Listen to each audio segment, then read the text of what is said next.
Jack Moran had just put a cup of noodles in the microwave when a hologram suddenly appeared above his metal counter. It floated in the air like a ghost, not bothering to wait its turn. Jack, a retired soldier, froze in place. His niece's cheerful voice filled the small kitchen.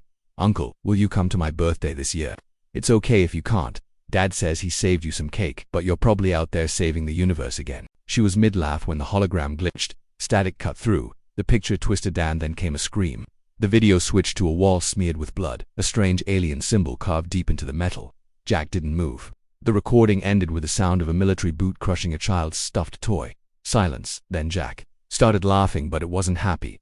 It was the kind of laugh that comes from wounds too old to heal. Behind him, the microwave dinged like the universe mocking him. Slowly, like a machine rebooting, Jack reached down and opened a hidden panel in the floor. Inside was an old vault, its surface covered in magnetic dust and dried blood.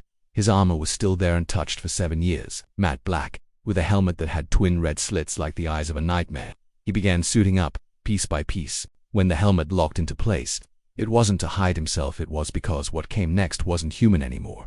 Jack left no message, packed no supplies. He simply walked out into the toxic winds of Arcturus 3 and disappeared into the storm. 2 days later, Earth Command intercepted a strange data packet. It shouldn't have existed, and yet it did. They tried to trace it, failed. It had only one thing written inside, a name the world had buried long ago: Operation Reaper. Drones were dispatched to Jack's old shack. They found it empty, the microwave cold. The floor vault opened, but there, scrawled in blood on the wall, were 5 names. All high-ranking generals of the Zarati Empire, all connected to the murder of a human diplomatic team, a massacre Earth had quietly ignored. 5 days earlier, Jack's brother and his family were stationed near Zarati space, acting as peacekeepers during a prisoner exchange. It was supposed to be a simple mission, not a battlefield, but they were hunted, trapped, and executed not by accident, but as a message. No war was declared, no trial, just cold-blooded murder. Jack had left Earth's Ghost Division for a quiet life, only because his brother had asked him to. Back then, Jack had laughed too. Now he breached the top-secret Titan facility with no clearance, passed every layer of security, and stood in front of Director Hask. Hask spilled his coffee in shock. Jack didn't waste time. He placed a small chip on the desk and said only one word: names. Hask read the data and sighed like a man attending a funeral. Hours later, a classified file was pulled from deep archives: 5 names, protected by diplomacy and entire fleets. Jack didn't ask for backup. He wanted only one thing: deniability. If he failed, Earth never knew him. Hask agreed, but he made one mistake. He asked Jack, "Is this about revenge?" Jack looked at Director Hask as if he wasn't even worth the air he breathed. Without a word, Jack turned and headed back to his ship, the Ray's Spine. As he boarded, his neural link synced with the ship's systems, booting up his original combat loadout. Everything felt slow, not broken, just buried under years of pretending to live a normal life. The ship's AI came online with a mocking tone. "Hey, murder machine. You've ignored me for 2,538 days. Jack smirked for the first time since he watched that cursed video. His first target was clear: Moldrek, the hidden den of General Zor, known as the Flesh Sculptor. Officially, Moldrek didn't exist, but underground, it thrived, a haven for black market arenas where bioengineered monsters fought for blood and money. Jack's mission was simple: get close enough to destroy everything. As his ship dropped out of warp, the cockpit lights turned red, casting an eerie glow on his visor like 2 burning eyes. He muttered under his breath, "You executed the wrong family." Far away, deep in Zarati space, General Veka watched a live feed. On the screen, a lone figure in black armor with a red visor had already claimed 2 victims. Veka felt a chill, not fear, but a haunting sense that a ghost had returned. Jack's landing went unnoticed. Moldrek welcomed chaos and profit, and Jack brought both. He passed through the bioflesh market, ignoring the drugged-up gladiators and vendors peddling grotesque hybrids. He didn't speak. He didn't stop. At the heart of Moldrek, the arena thundered with cheers. Above them, on a steel throne, sat General Zor, mutated, metal-jawed, basking in the crowd's admiration. But Jack wasn't interested in the show. He found the sniper's perch, mapped every detail, and waited. Hours passed. When the time was right, he silenced the sniper. But he didn't aim for the beast in the pit or the human soldier trembling below. Jack targeted the arena's power generator. He pulled the trigger. The explosion was instant. Walls crumbled, screams filled the air. Amidst the chaos, Jack now Reaper moved through the smoke, climbing the stairs towards Zor. The guards never stood a chance. They died before they could even shout. Zor tried to escape, but Reaper was faster. A rail-charged strike from Jack's gauntlet pierced Zor's chest, igniting the throne in flames. Zor's final words: "You should have left them alone." The next day, 5 names echoed through 6 underground networks. Now, only 4 remained. The second target awaited on an ice world: General Eeyore, hidden in a frozen fortress. He watched the stormy skies as a single black drop pod sliced through the blizzard. Inside was a half-dead man, covered in blood. Before passing out, he whispered one word: revenge. They dragged him inside, shackled and isolated him, believing Jack Moran was broken. He wasn't. He was simply waiting. When the time came, he awoke, and Bastion Prison couldn't hold him. Jack's escape was a storm of chaos. He sparked riots, turned prisoners into rebels, and through the alarms and gunfire, he retrieved his armor. Piece by piece, Reaper was reborn. Through blood and frost, Jack carved his path towards General IR, who now stood inside a massive mech built for void combat, armored, but still unprepared. Jack didn't come for a fight. He came to deliver judgment. In his hands, Jack carried the weight of vengeance. He wasn't here for peace. He was here to bring balance, and balance demands blood.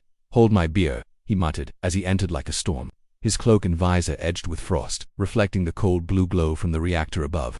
He stepped onto the icy floor, his voice slicing through the silence. You're not a god because of your war crimes. You're just a name on a list. General Ear roared back, stepping down from his platform. You're just a ghost, a myth to scare children. You should have stayed dead. Jack's reply was cold and final. I was dead. You brought me back. Then they charged. Iron plasma and raw fury collided. Jack rolled under searing bursts of molten energy. His armor hissed and cracked as it absorbed the hits. He fired back, MPA pulses slamming into Eo's mech, forcing it off balance. But Eo's armor wasn't ordinary. It was built to survive nuclear winters. Jack used every corner of the battlefield, hooking cables, dragging the mech into steel pillars, smashing it with the environment. He tore a reactor shard loose, rammed it into Eo's knee joint, and pushed his suit into overdrive. His gauntlets glowed white-hot, melting through metal. The fight spilled into the cryo chamber. Coolant sprayed across the room, alarms blaring as frost crawled up the walls. Aya, bloodied and limping, tried to crawl away. Jack, ribs broken and breath ragged, followed him. He cornered Aya beneath a ruptured pipe, ice biting into their skin. Jack pinned him down, forcing his face into the main coolant stream. Frost bloomed across Ear's faceplate. Leaning in, Jack whispered, My niece died calling for her parents. You'll die choking on your own frozen breath. He let go. Ear's body cracked and shattered before it even hit the ground. Minutes later, the entire stronghold collapsed. Jack escaped by stowing away on a prisoner transport. He patched up his wounds in silence, sitting beside a robotic inmate who asked, What do we call you? Jack watched the frozen fortress crumble through the viewport. You don't, he said. You run. You tell them this isn't revenge, it's math. Back on the Zerati throne world, General Ver watched in pale horror as the transmission showed Ron 7's destruction. Another name erased. Another citadel gone. There are only two left, he muttered. He turned to General Vega, who stood silent. Eyes narrowed. We should have killed him first. Vega said quietly. He's doing what Earth wouldn't. He's balancing the scale. And now it's too late. The next world was Vara, living rainforest planet where the air itself was alive. The ground hissed. The trees screamed. And ancient technology pulsed beneath the roots. The fog glowed with toxic light. Lightning split the violet sky. But Jack didn't care. He came for one reason. General Droz, the shifter, the deceiver, the self-proclaimed god of the tribal rebellion. Jack's ship landed deep in the southern jungles, hidden behind a waterfall, camouflaged under a reactive net. He moved through the alien jungle like a ghost. His senses synced to the planet's rhythm. He found the totems twisting towers of bones, human helmets cracked and painted with blood. Further in, the temple waited, a living hive of molten sap and tribal chants, pulsing with energy. The tribes worshipped Droz, who stole bodies and wore them like masks. But today, she appeared as a woman, her eyes wide, pretending to be innocent. But Jack wasn't fooled as she raised her arms to chant her fake prophecies. Jack stepped out of the shadows and fired a rail bolt. The illusion shattered. Her form tore open, exposing a seething mass of twisted flesh and writhing chaos beneath. The crowd gasped in horror. Smoke curled through the air as Jack's voice echoed. The Reaper is real, and he has questions. Weapons were drawn, but Jack was already moving. The first attacker lunged with a poisoned blade. Jack caught his arm, reversed the strike, and shoved him into a hungry vine creature that devoured him whole.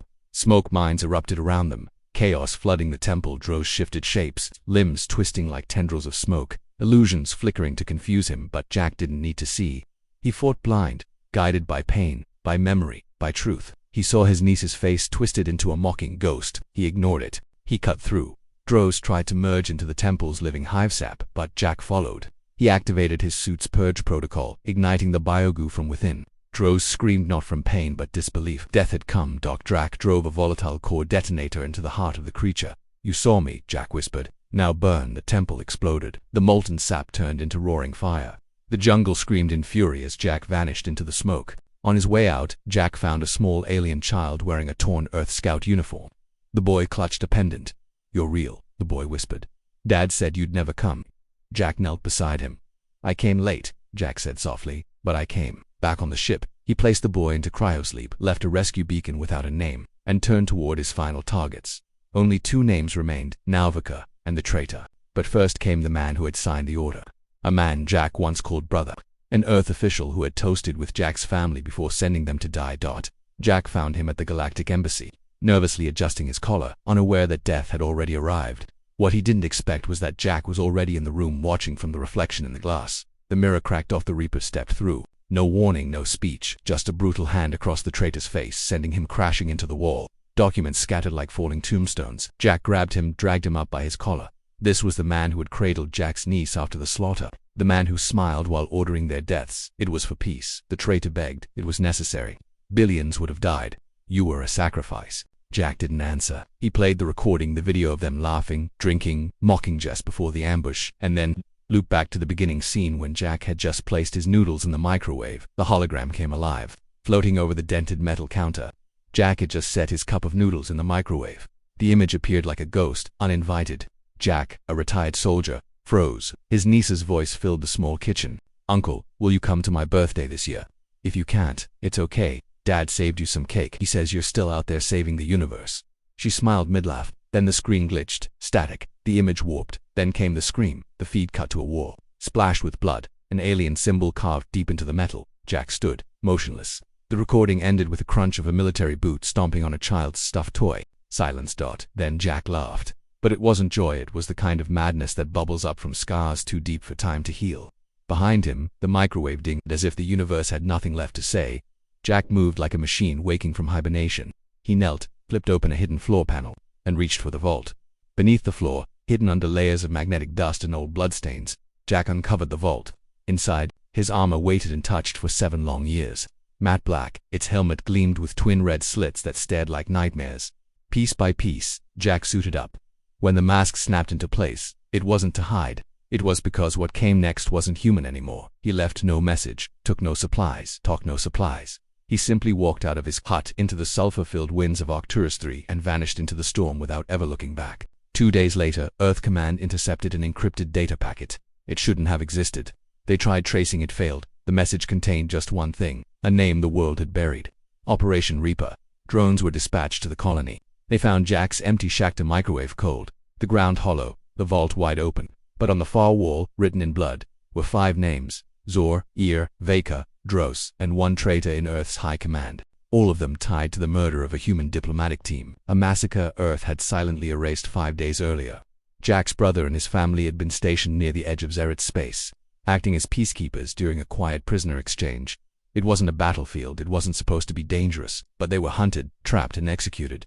No war was declared, no trial, just a public execution to send a message. Jack had left Earth's Ghost Division for a quiet life because his brother had asked him to. He had laughed back then, but now it was time to answer. He stormed Titan's black site without clearance, slipped past 3 layers of high security, and stood in front of Director Hask. Hask spilled coffee on his boots when he saw him. Jack didn't sit. He simply placed a chip on the desk and said 1 word: names. Hask read the data, exhaling like he was at a funeral. Hours later, a classified file was pulled from deep archives. 5 names, diplomatically untouchable, hidden behind fleets and planetary shields.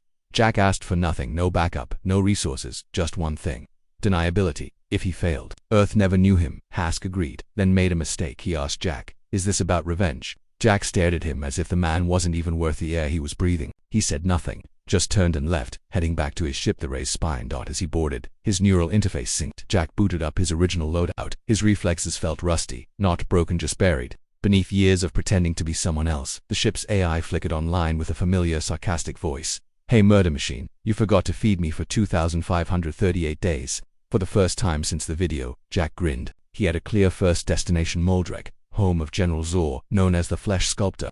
Officially, Moldrek had been erased from star maps. Unofficially, it thrived underground, a black market arena where bioengineered gladiators fought for blood and credits. Jack's mission was simple: get close enough to ruin everything. When his ship dropped out of warp, the cockpit lights turned red, casting an inferno glow on his visor. Jack's voice cut through the void. "You executed the wrong family." Far away, deep in Zerati space, General Vega watched a live transmission. A lone figure in black armor with a red visor had already eliminated 2 targets. Vega shivered. For the first time in decades, he felt something he couldn't explain. Not fear but prophecy, as if a ghost had returned for vengeance. Jack landed undetected. Mold REK welcomed chaos and profit. He had brought both. Moldrek's guards didn't stop him, no customs check, no inspections. This place thrived on terror and profit, and both had just arrived. Jack walked through the bioflesh market, past cages filled with drugged gladiators. Vendors shouted, trying to sell grotesque creatures. A 9-eyed K9 hybrid snarled behind glass. Jack didn't stop, he said nothing, his path was straight. At the heart of Moldrek, an arena thundered with roars from bloodthirsty spectators. Above them, sitting like a grotesque king, was Zor, the flesh sculptor. His steel-jawed face was mutated beyond recognition. His eyes didn't watch the fights below. He watched the crowd basking in their worship. Jack now relocated the sniper's perch and memorized every detail. He waited. Hours passed. Then he moved through vents and shadowed passages. Jack infiltrated the sniper nest. The sniper never heard him coming. One silent strike and the man was gone. Jack took aim not at the beast in the pit, nor at the terrified human soldier being forced to fight. His sights were on the generator behind the arena wall. He fired. The explosion was immediate. Walls shattered. Smoke poured through the air. The crowd's cheers turned to screams. Amid the chaos, Reaper leapt into the smoke, gliding through it like a ghost. Up the stairs, past guards who didn't get the chance to react. The first guards died before they could even draw breath. Zor tried to flee. He didn't get far. Jack was faster. The throne erupted in flames as Jack's gauntlet-powered rail strike punched through Zor's chest. As he collapsed, Zor's final words rasped out, "You should have left them alone." The next day, 5 names spread across 6 underground networks. Only 4 remained. The second target waited on a frozen world. General Ear stood inside his fortress, watching through reinforced glass as a single black drop pod sliced through the blizzard above. Inside the pod was a man barely alive, covered in blood. Before passing out, he whispered one word: revenge. They shackled him, locked him away. Thought Jack Moran was dead. He wasn't. He was waiting. When the time came, Bastion Prison couldn't hold him. Jack's escape was chaos. He turned the prison into a riot. Sirens blared, guards screamed, but Jack retrieved his armor and became Reaper once more, through blood and frost. He carved a path toward Ear, who now waited in a mech built for void combat, armed, armored, confident, but not ready. Jack wasn't there for a fight. He was there for judgment, and in his hands was the weight of vengeance. He wasn't seeking peace. He was here to bring balance, and balance demands blood. Hold my beer. Jack entered the chamber like a winter storm. His visor and cloak rimmed with frost, reflecting the reactor's cold blue glow. He stepped forward, his voice echoing through the steel. "You're not a god because of war crimes. You're on a list. I'm here to cross it out." Yor boomed back, stepping forward in his mech. "You're just a myth, a bedtime story to scare children. You should have stayed dead." Jack's reply was ice cold and final. "I was dead. You brought me back." Then they collided. Metal screamed. Plasma fire filled the air. Jack ducked under searing blasts, his armor hissing as it took the hits. He returned fire with precision MPA pulses, striking the mech's joints, throwing it off balance. But Ear's armor wasn't ordinary. It was built to survive nuclear winters. Jack adapted. He used the environment-hooked cables, dragged Ear's mech into support pillars, slammed it with brute force. He fought with the fury of a man who had nothing left to lose. He wrenched a reactor shard loose, rammed it into Ear's knee joint, and activated his suit's overdrive. His gauntlets glowed white-hot as they melted through armored plates. Jack pinned Aya beneath a ruptured coolant pipe, holding him there as ice sank into their bones. Then, with a brutal shove, Jack forced him into the main coolant stream. Frost spread rapidly across Ear's faceplate, freezing his breath. Jack leaned in, his voice a razor's edge. My niece died calling for her parents. You'll die choking on your own frozen breath. He let go. Ear's body cracked apart before it even hit the ground. Sirens blared. The stronghold trembled as explosions echoed through the icy corridors. Jack's ribs shattered, limped through the collapsing facility. Minutes later, the entire structure caved in. He escaped by hijacking a prisoner transport, helping free a group of inmates. Sitting in silence, patching up his wounds, a robotic prisoner beside him asked, "What do we call you?" Jack stared out the viewport, watching Bastion's remains crumble into frost and dust. "You don't," he said. "You run, and you tell them. This isn't revenge. It's math." Back on the Zerati throne world, General Verse stood in horror as the feed cut to static. Ron 7 had been obliterated, another name erased. Another fortress turned to rubble. 2 more to go, he muttered. He turned to General Vega, who said nothing. His face was pale, voice low. "We should have killed him first. He's balancing the scale. He's doing what Earth refused to do, and now, it's too late." The next world was Vara Planet, where the jungle lived and breathed. The air hissed and pulsed. Trees fused with ancient machines. Fog glowed with toxic light. Lightning cracked the violet sky. But Jack didn't care. He was here for one reason: General Droz, the shapeshifter, the liar, the false god of the tribal rebellion. Jack landed deep in the southern hemisphere, his ship hidden behind a waterfall camouflaged under a reactive net. He moved through the living jungle like a shadow, his senses syncing with the planet's heartbeat. He found the totem's bones spiraling into the sky, human helmets cracked and smeared with blood. And deeper still, he reached the Temple of Droza, pulsating hive of molten sap and cult energy. The tribes worshipped Droz, who stole bodies and wore them like masks. Today Droz wore the form of a woman, wide, innocent eyes, hands raised to deliver a false prophecy. Jack saw through the illusion. He stepped from the shadows, fired a railbolt, and tore the disguise apart, revealing the writhing chaos beneath. The crowd gasped. Smoke swirled as Jack's voice echoed through the temple. The Reaper is real, and he has questions. Weapons were drawn, but Jack moved first. The first attacker lunged with a poisoned blade. Jack parried, twisted the man's arm, and shoved him into a carnivorous vine that devoured him whole. Smoke mines erupted. Chaos surged. Jack advanced through the storm, heading straight for Droz, whose body flickered with false limbs and shifting tendrils. Jack fought blind, not trusting his eyes, but guided by pain, by memory, by truth. He saw his niece's face twisted into a ghost of guilt. He ignored it. He cut through. Droz tried to merge with the hive sap, attempting to escape. Jack stepped into the biogoo, activated his suit's purge, and ignited the hive from within. Droz's scream wasn't from pain, it was from disbelief. Death had arrived. Jack drove a volatile core detonator into the creature's heart. "You saw me, now burn." The temple erupted in fire. The molten sap ignited. The jungle roared in rage as the explosion sent shockwaves through the forest. On his way out, Jack stumbled upon a small alien child, barely 8, wearing a torn Earth Scout uniform. The boy held up a pendant. "You're real," the boy whispered. "Dad said you'd never come." Jack knelt down. "I came late," he said softly, "but I came." He carried the boy back to his ship, placed him into cryosleep, and left a rescue beacon signed, "Untraceable." Then he turned toward his final destination. Only 2 names remained, Vaker and the traitor. But first, the man who signed the order, a man Jack once called brother. Back aboard his ship, Jack gently placed the boy into a cryosleep pod. He activated a rescue beacon, silent, anonymous, no name, no message. His focus shifted. 2 names remained, Vaker and the traitor. But before them, there was one man he had to face, a man who once sat at Jack's family table, raised a glass in their honor, and then signed their death order. A man Jack once called brother. Jack found him at the Galactic embassy, a towering hall of glass and steel. The man stood alone, nervously adjusting his collar, waiting for the inevitable. He knew death was coming. He just didn't know how close it already was, because Jack was already there. In the reflection, the glass cracked as Jack stepped through it. Unstoppable, no words, no warning. His armored hand slammed across the traitor's face, sending documents scattering through the air like falling tombstones. The man barely had time to breathe as Jack dragged him up by the collar. This was the man who had cradled Jack's niece at family dinners, the man who smiled when he gave the order that led them to their deaths. Now face to face, the traitor broke down. "It was peace," he begged. "It was necessary. Billions would have died. You were a sacrifice." Jack didn't flinch. He didn't argue. Instead, he played the recording. Laughter filled the embassy office, the sound of glasses clinking, the traitor's own voice mocking, joking about the small price Earth had paid.